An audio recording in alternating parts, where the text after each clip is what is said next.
महापुरुष के बारे में बात करने जा रहे हैं, जिनके लिए पूरा देश कहता है अटल थे, अटल हैं और अटल रहेंगे। क्या कहता है देश? अटल हैं और अटल रहेंगे।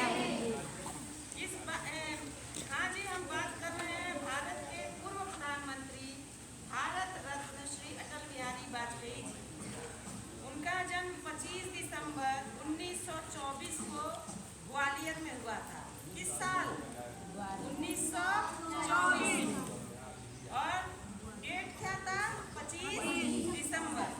25 दिसंबर 1924 को ग्वालियर मध्य प्रदेश में इनका जन्म हुआ था। लेकिन क्या आप जानते हैं कि बच्चों को बहुत प्यारे क्यों लगते थे? क्योंकि उनका दिल एक बच्चे की तरह कोमल था, लेकिन इरादे जो है हिमालय की तरह मजबूत था। ये अटल जी अपने सिर्फ एक राजनेता नहीं थे, बल्कि एक अद्भुत कवि थे। उनकी कविताएं लिखने का शौक था उनको। जब वे स्कूल में थे तभी से उन्हें कविताएं लिखने और बहुत अच्छा भाषण देने का शौक था। वो अच्छा भाषण देते भी थे। उनकी बोली में ऐसा जादू था कि जब वे बोलते थे तो क्या दोस्त क्या दुश्मन सब मंत्रमुग्ध होकर के सुनने लगते थे। वे हमेशा कहते थे कि हमें अपनी मातृभाषा हिंदी पर गर्व होना चाहिए।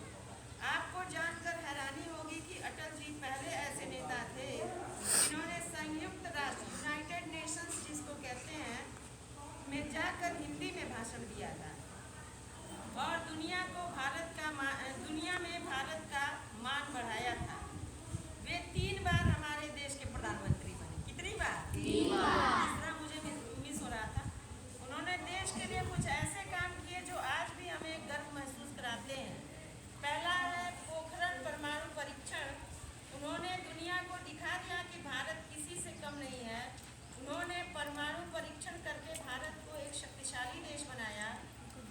दूसरा है सड़कों का जाल।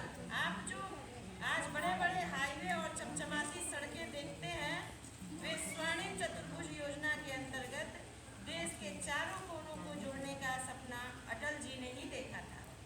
और कारगिल विजय, जब पाकिस्तान ने कारगिल में घुसपैठ की थी तो अटल जी ने निडर होकर के सेना को आदेश दिया और वह युद्ध